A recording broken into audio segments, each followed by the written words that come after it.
안녕하십니까, 램튜브입니다. 오늘은 성경을 몇 구절 좀 길게 읽어보려고 합니다. 너무나도 참 스스로를 바라보기에 이런 말을 해도 될란가 싶은 그런 사람이 하나님 말씀을 감히 입에 담을 수 있는가 하는 마음이 드는 경우도 많이 있습니다만은, 이 말씀을 듣고 혹시 깨달아 일어나실 분이 있을까 해서 전해보는 겁니다.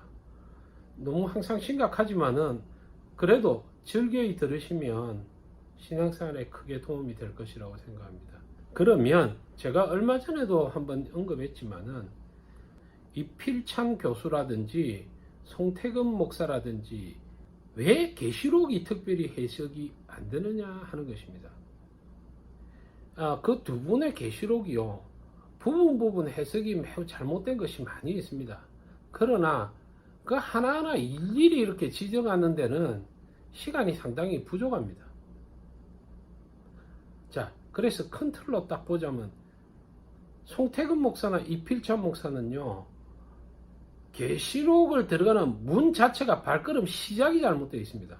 그렇기 때문에 계시록을 바로 정확하게, 성경은요 비슷하게 해석을 해서는 안 됩니다. 정확하게 해석이 되어야 하나님의 말씀이 되는 거거든요. 그러면 송태근 목사의 계시록 왜 잘못됐느냐 하면, 송태근 목사 어디 강의 중에 어디 한 군데 딱 보면 뭐라고 되어 있느냐, 계시록의 재앙들은 성도들에게 내려지는 것이 아니라 재앙과 재난의 말씀은 모두 세상에 뿌려지는 것이다. 그 대상이 세상이다라고 확정적으로 얘기를 해버려요. 그런데 이 계시록을 송태근 목사가 해석을 해가다 보면 계시록이 성도에 대해서 정확하게 지적하는 부분이 있기 때문에요, 성도의 잘못이나 교회의 잘못을 지적 간혹 하기는 합니다만, 그 뿌리와 시작은 교회는 재앙에서 빠져 있다라고 딱 제껴놓고 모든 재앙을 세상으로 봐버리는 거예요. 그렇기 때문에 계시록의 언어가 전혀 이해가 안 됩니다. 이해가 된다 해도 적용이 완전 반대로 가는 거죠. 계시록은 1장에서 시작할 때부터 그 대상이 교회와 목자에 관한 이야기라고 정확하게 대상을 지정해주고 있습니다. 그 부분 말씀 잘 읽고 넘어갑니다. 그래 놓고 뒤에 가서 딴소리 하죠. 왜 그 송태근 목사가 계시록을 바로 못 본 줄 압니까? 자기 눈에는 자기의 강의를 듣는 성도들의 삶이 죄가 없이 보이는 거예요.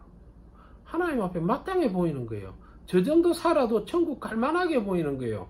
예수 그리스도의 사랑으로, 피로. 그렇기 때문에 성도들에게 올바른 가르침을 줄 수가 없는 것입니다. 이필찬 목사가 계시록을 강의했어요. 계시록 강의할 때 첫 부분에 쭉, 혹시 시간 나시면 첫 부분에 쭉 강의할 때, 제가 옛날에 이필찬 목사 강의 밑에다가 그거 아니라고 몇 번 달아놓은 적이 있어요.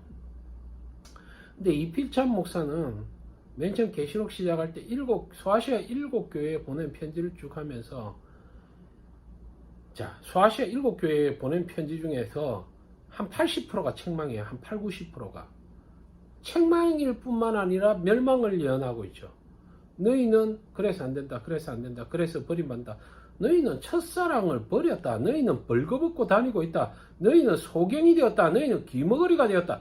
이게요 7교회에 대한 진단입니다. 그 당시에 소아시아 7교회를 향한 진단이 그렇습니다. 맨 끝에 한 2교회가 조금 칭찬을 받았어요. 그런데 이필찬 목사는 핵심을 어디에 두냐, 칭찬받은 교회에 딱 둡니다. 책망은 다 제껴버리는 거예요. 그러면서 뭐라고 하느냐, 계시록 강의 시작부터 계시록은 교회에 희망과 위로를 주기 위한 말씀이라고 전제하고 계시록을 들어갑니다. 여러분, 이필찬 말이 맞아요. 계시록은 교회의 희망과 위로를 주기 위한 말씀 맞습니다. 그러면 그 교회가 어떤 교회냐 하는 것입니다. 말씀 한 절만 잠시 읽고 넘어가죠. 여러분들 가장 좋아하시는 말씀입니다. 가장 위로를 받고. 로마서 8장 32절입니다.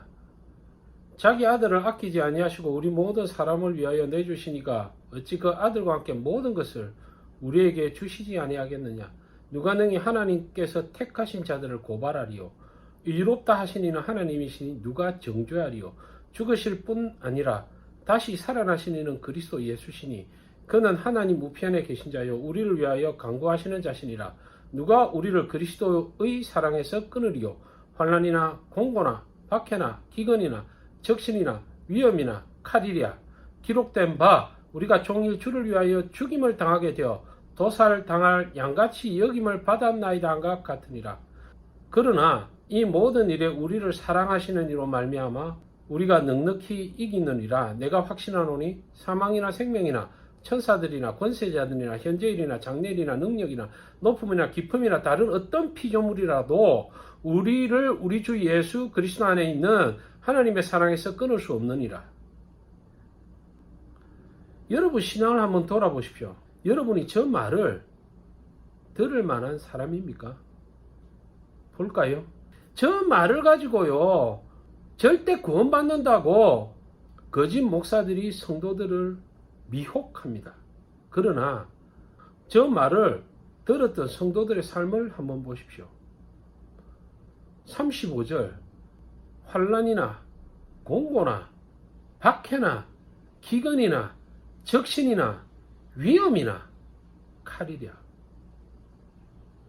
저 말을 위로로 들었던 성도들은 그리스도에 인하여 환난을 당하고 공고를 당하고 박해를 당하고 기근을 당하고 적신을 당하고 위험을 당하고 칼의 위험 앞에 처했던 분들입니다. 그래서 그 뒤에 사도 바울은 무엇이라 성경을 가져와서 인용하십니까? 기록된 바 우리가 종일 주를 위하여 죽임을 당하게 되며 도살할 양같이 여김을 받았나이다 함과 같으니라. 여러분 바울이 저 말을 하나님의 사랑에 끊을 수 없다고 위로했던 성도들은요 그 삶이 주님을 위하여 죽임을 당하게 되며 도살할 양같이 여김을 받았던 성도들입니다. 그런 성도들한테 저런 말 해야 되는 겁니다. 여러분 지금 교회에 나와서요 그 수백억짜리 건물에서 커피 마시고 호화로운 화장실에 담긴 온갖 악기로 흥에 취해서 찬송 부르는 그런 성도들한테 저 말을 갖다 붙일 수 있습니까? 지 욕심되는 사람, 자기 세상 문제를 위해서 기도하는 성도들한테 어떻게 저 아름다운 위로의 언어를 함부로 갖다 붙입니까? 이 한 절만으로도요 대한민국 목사들 다 죽습니다. 그냥 끝납니다. 이런 말씀을요 아무 데나 갖다 붙여가지고 여러분 이런 위로를 갖다 붙이면 안 됩니다. 말씀을 이렇게 봐야 되는 거예요. 한 절을 봐도 하나님을 사랑하고 하나님과 코드가 맞는 사람은 저기서 사랑에서 끊을 수 없다 이 말씀보다 먼저 뭐가 들어온 줄 압니까? 하나님을 인하여 도살할 양같이 여김을 받았던 성도구나 이 마음이 먼저 들어야 되는 것입니다. 그래서요 이필찬 목사가 제가 조금 전에 말씀드리지 않았습니까? 계시록에는 희망과 위로를 주기 위한 말씀이 있죠. 그 위로를 받을 사람은 그 당대에 예수 그리스도를 인한 고난을 즐겨받았던 위대한 신앙인들에게 주는 위로입니다. 그걸 알아야 됩니다. 나나 여러분 같이 너무 세상이 좋은 게 많은 게 살잖아요. 여러분 얼마나 좋은 것만이 삽니까? 많이는 굶습니까 지금? 이런 삶을 누리면서도 자족하지 못하는 신앙생활하는 성도들은요 계시록을 딱 보면 심판부터 눈에 보여야 됩니다. 계시록을 통해서 가르침을 받아야 되는 심판을 가르침을 받아야 됩니다. 그리고 이단들이죠. 특히 이단들은 저거 교회 들어오면 다 구원입니다. 저는요, 제 계시록 이렇게 얘기를 듣는 사람들은요, 저는 마음이 가난해지시기를 원합니다. 내가 계시록에서 가장 심판받아야 될 사람의 위치에 서 있지 않는지 돌아보라고 제가 말씀드린 거예요. 저나 여러분이나.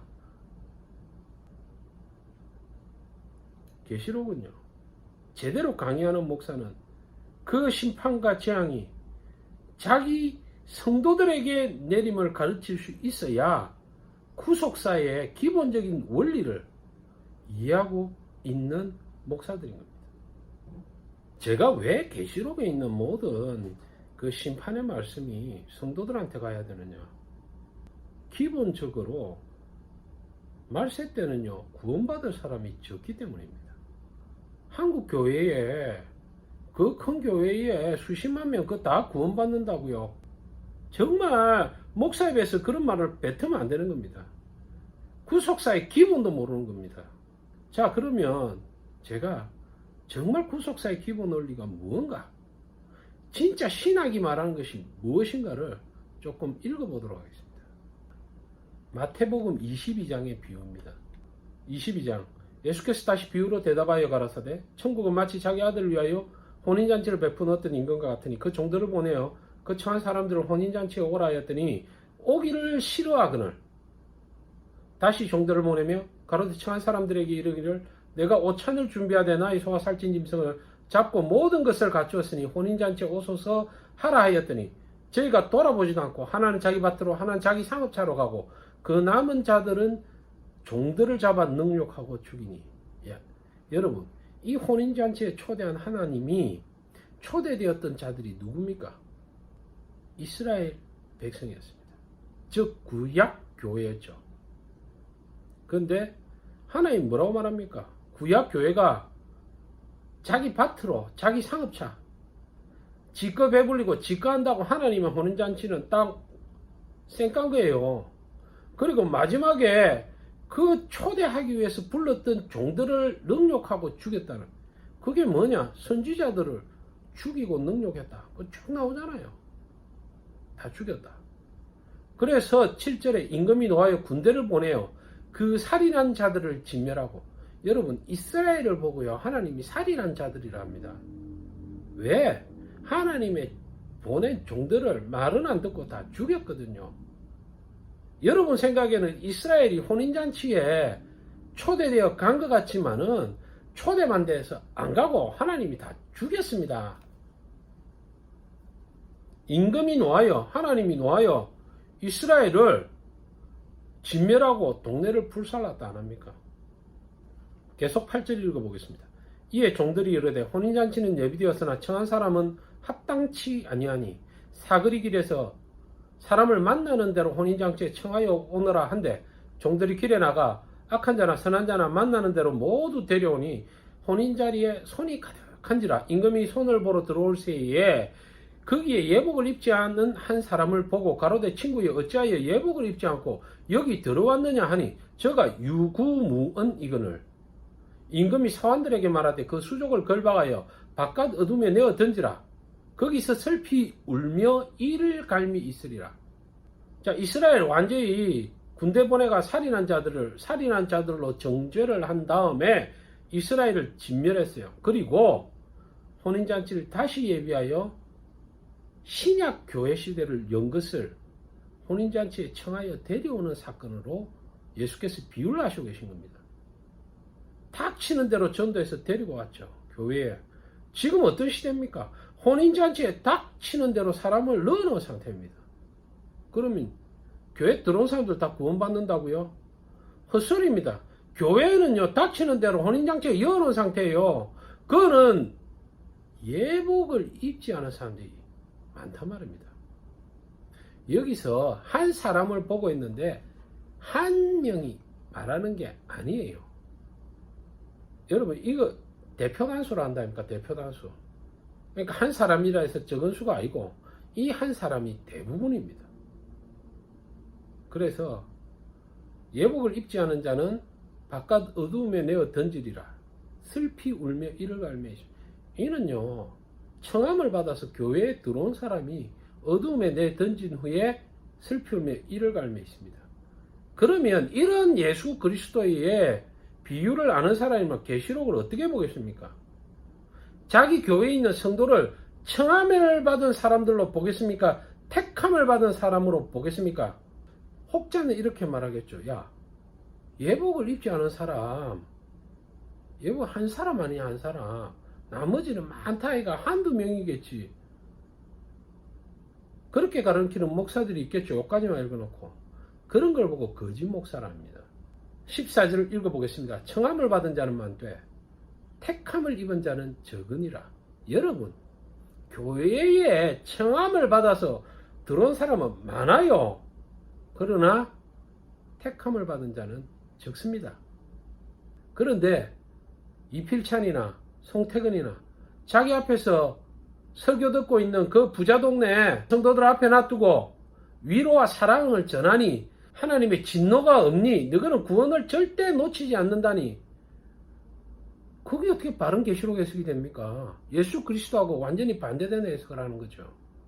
제 말이 틀렸습니까? 청함을 받은 자는 많지만 택함을 받은 자는 작다는 것이 예수의 말입니다. 그러나 거짓 목사들은 여러분들은 모두 택한 백성이라죠. 너희는 택한 백성이요, 뭐죠? 왕같은 제사장이요. 택함 받은 자 아니고요. 청함 받은 자입니다. 저도 마찬가지입니다. 저는 아직 모릅니다. 제가 택함을 받았다는 거. 청함을 받아서 이 자리에 와 있을 뿐이에요. 택함은 나중에 보면 알겠죠. 하나님 앞에 섰을 때 내가 택함을 받은 자인가 알 겁니다. 그러면 하나님이 서기까지 내가 택함을 받으려면 어떻게 해야 됩니까? 마태복음 딱 있죠. 예복을 입으라 안 합니까? 예복. 그래서 계시록에 보면 여러분한테 흰옷을 입으라는 거예요. 흰옷을. 또 누가복음 18장을 한번 보겠습니다. 과부가 계속 기도하죠. 때를 쓰면서. 이걸 갖다가요, 거짓 목사들은 또 뭐라 가르치느냐? 세상 문제 가지고 하나님한테 떼쓰면 들어준다 가르칩니다. 이거 그거 아닙니다.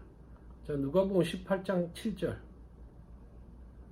하물며 하나님께서 그 밤낮 부르짖는 택하신 자들입니다. 원한을 풀어주지 아니하겠느냐. 그 원한을 풀어달라는 기도예요. 저희가 오래 참으시겠느냐. 내가 너희에게 이르노니 속히 그 원한을 풀어주리라. 그러나 끝까지 읽어야 됩니다. 성경은. 인자가 올 때에 세상에서 믿음을 보겠느냐 하시니라. 여러분, 예수 그리스도의 시각에는요, 인자가 다시 올 때 세상에 올바른 믿음이 없다는 걸 말씀하시고 계십니다. 그거는 세상에서 택한 사람들을 보겠느냐, 그 바로 왜 택한 자들이 있다 아닙니까? 택한 자들을 보겠느냐, 이런 말씀입니다. 이렇듯 우리가 예수 그리스도의 가르침에서 보았듯이 말세 때에는요, 믿음이 적습니다. 거의 없습니다. 믿음을 보겠느냐 하셨고 수도 없이 예수님이 많이 말씀하셨습니다. 그러면 계시록에 위로와 구원을 얻은 성도들이 많습니까? 여러분, 없습니다. 그러므로 목사들이 이필찬 목사나 송태근 목사 같은 분들이 그 많은 성도들 놔두고 예수 믿어서 여러분들은 다 구원받는다 하는 거 헛소리입니다. 얼마나 헛소리인가? 요엘서 한번 읽어보겠습니다. 요엘서 1장입니다. 여호와께서 부두엘의 아들 요엘에게 이르신 말씀이라. 늙은 자들아, 너희는 이것을 들을지어다. 땅의 모든 거민아, 너희는 귀를 기울일지어다. 너희의 날에나 너희 열조의 날에 이런 일이 있었느냐? 이 땅의 모든 거민은요, 전 세계 사람들 얘기하는 거 아닙니다.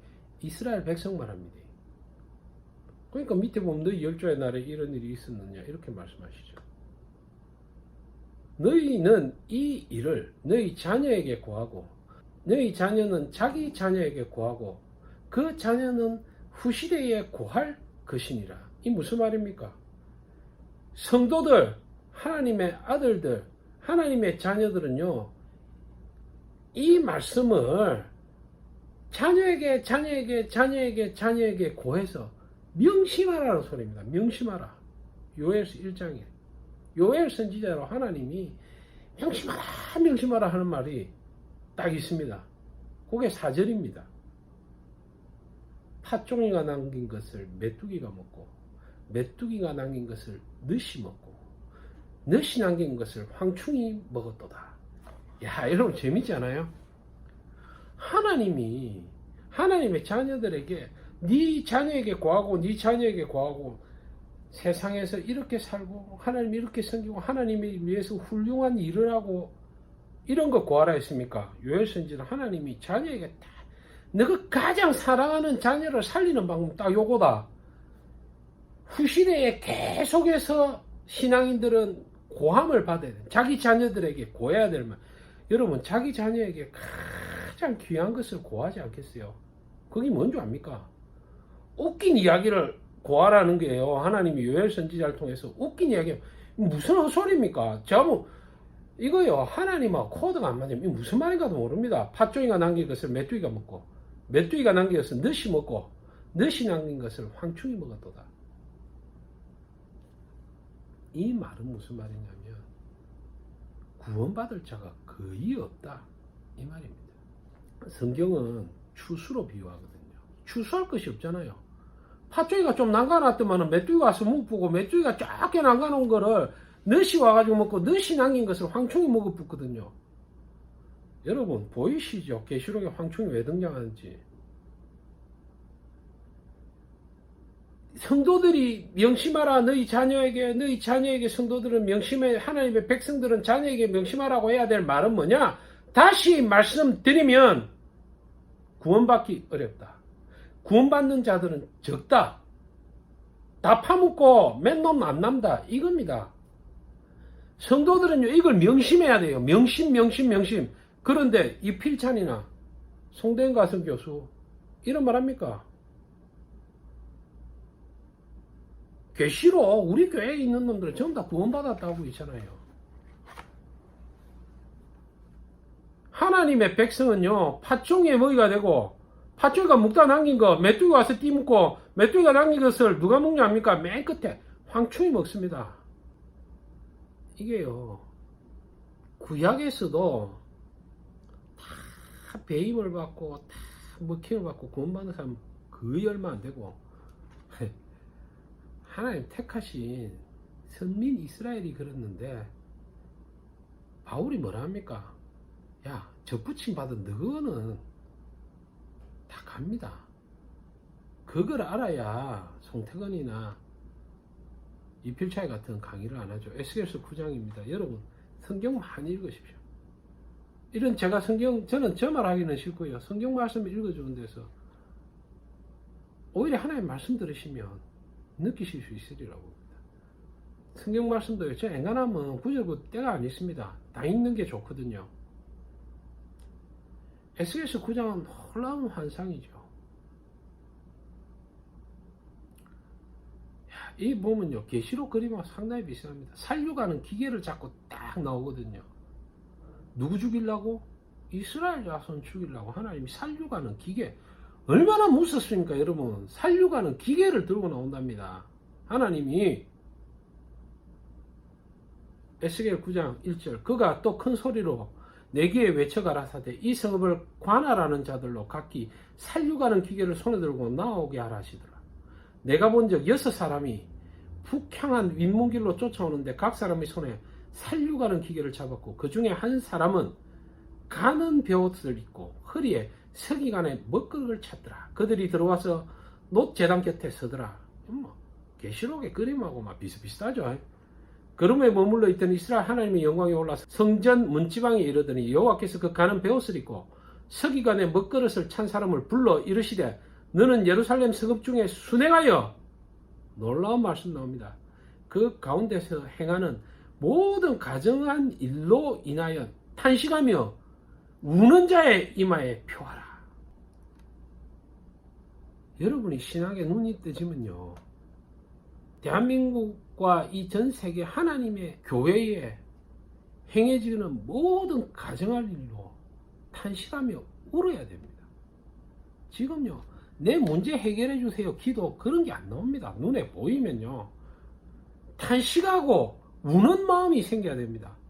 하나님하고 코드가 맞아요. 당신이 하나님을 사랑하는 사람이다. 교회를 보면 탄식하는 우는 사람이 돼야 됩니다. 그래야 이마에 표를 맞습니다. 여러분, 그런 표를 맞아야 됩니다. 그런 표 맞으려면 눈에 보여야 될 거 아닙니까? 그런데 이 필찬 교수나 울음이 나오겠어요. 구원받은 성도들이 눈에 훤하게 다 보이는데, 송태근 교수 뭐라 합니까? 계시록에 있는 재앙은 세상에 임한다 안 합니까? 그런데 울겠습니까? 그 사람들이 탄식을 합니까? 설교할 때 들어보세요. 성도들의 신앙을 보고 그 사람들이 탄식하며 우는 사람들인지, 아니면 그 사람들이 교회를 바라보고 웃고 있는 사람들인지, 여러분 눈에 보여야 됩니다.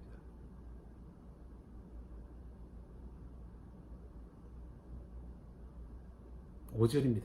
나이 듣는데 또 그 남은 자에게 이르시되 너희는 그 뒤를 쫓아 성읍 중에 순행하며 아껴보지도 말며 긍휼을 베풀지도 말고 쳐서 늙은 자와 젊은 자와 처녀와 아이와 부녀를 다 죽이되 이마에 표 있는 자에게는 가까이 말라.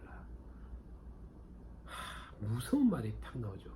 내 성소에서 시작할지니라 하시매, 그들이 성전 앞에 있는 늙은 자들로부터 시작하더라. 이 늙은 자가요, 머리를 말합니다. 머리, 장로들. 여기 핵심은요, 어디서 시작합니까 여러분? 도류가는 기계로 멸망을 딱 시킵니다. 계시록과 그림 너무 안 비슷합니까? 딱 재앙을 임해가 멸망을 딱 시키는데 어디서 시작하죠? 성소에서 시작합니다. 하나님의 성전에서 시작합니다. 심판은요, 이스라엘 백성의 성전에서 늙은 자부터 날리는 거예요. 하나님이 심판을 딱 시작하면 송태근, 이필찬 이런 놈부터 먼저 날립니다. 그거를 당신들 눈이 있으면 봐야 됩니다. 왜 날리는 줄 압니까? 그들은 교회에서 성도들의 악함을 보고 탄식하며 울지 않았거든요. 그러니까 날립니다. 계시록은 그거 가르쳐줍니다. 계시록 바보에서 거짓 선지자 딱 날린다 아닙니까? 전쟁해가지고. 그 그림 아닙니까? 이 그림하고 그 그림, 에스겔서 9장 그림하고 계시록 그림하고 똑같습니다. 이런 말씀의 뉘앙스와 느낌을 알아야 이필찬이나 송태근이가 제대로 울 수 있고 탄식할 수 있는 겁니다. 다시 한번 읽겠습니다. 6절, 늙은 자와 젊은 자와 처녀와 어린아이와 부녀를 다 죽이되 이마에 표 있는 자들에게는 가까이 말라. 내 성소에서 시작할지니라 하시니. 여러분, 살이라는 기계, 살육 기계를 가지고 죽이는 자들은 세상 사람들이 아니고요, 성소에 있는 사람들입니다. 그리고 성전에 있는, 성전에서 예배를 드린 선민 이스라엘의 젊은 자와 늙은 자와 처녀와 아이와 부녀를 다 죽이는 것입니다. 왜? 우리의 악함과 가정한 삶으로 인해서 탄식하며 울지 않기 때문에 인을 맞을 수가 없는 것입니다. 그러면 이게 구약의 이야기다. 혹자는 그 구약의 얘기 아니냐, 신약 예수 그리스도께서 갑주고 사셨기 때문에 까딱 없다. 신약은 보죠. 베드로전서 4장 17절입니다. 하나님의 집에서 심판을 시작할 때가 되었나니. 여러분, 심판 어디서 시작한다고 말씀하십니까? 베드로전서. 성경 신약에는 괜찮다며요. 아닙니다. 심판은 하나님 집에서 시작합니다. 만일 우리에게 먼저 하면 하나님의 복음을 순종치 아니하는 자들의 그 마지막이 어떠하며, 하나님의 복음을 순종치 아니한 거요, 세상 사람들 단순히 얘기하는 거 아닙니다. 또 의인이 겨우 구원을 얻는답니다. 의인이. 베드로가 보기에도 의인이라고 할 만한 사람들이 겨우 구원을 얻습니다. 그러면 경건치 아니한 자와 죄인이 어디 있으리요? 그러므로 하나님의 뜻대로 고난을 받는 자들은 또한 선을 행하는 가운데 그 영혼을 미쁘신 주께 부탁할지어다. 여기도요, 의인은요, 하나님의 뜻대로 고난을 받는 자들을 말합니다. 고난을 받는 자들은 선을 행하는 가운데, 여러분, 돈을 많이 벌고 해서 선을 행하는 것이 아니라 고난 가운데서도 선을 행해야 됩니다. 그리고 그 영혼을 미쁘신 조물주께 부탁하는 그런 겸손한 마음을 가지고 있어야, 하나님의 집에서 심판을 시작할 때에 겨우 구원을 얻습니다. 구원의 확신이 있다고 떠들고 손 벌리고 북소리에 취해가 찬송하고 나는 택함을 받았네, 제사장이네.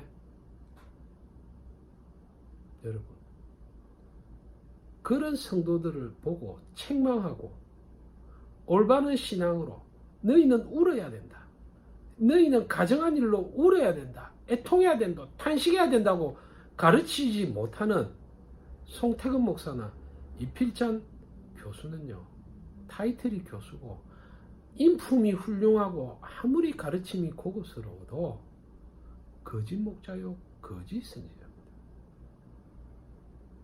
이 말씀이 여러분의 삶에 참 어렵지만 조금 도움이 되었으면 하는 바람입니다. 감사합니다.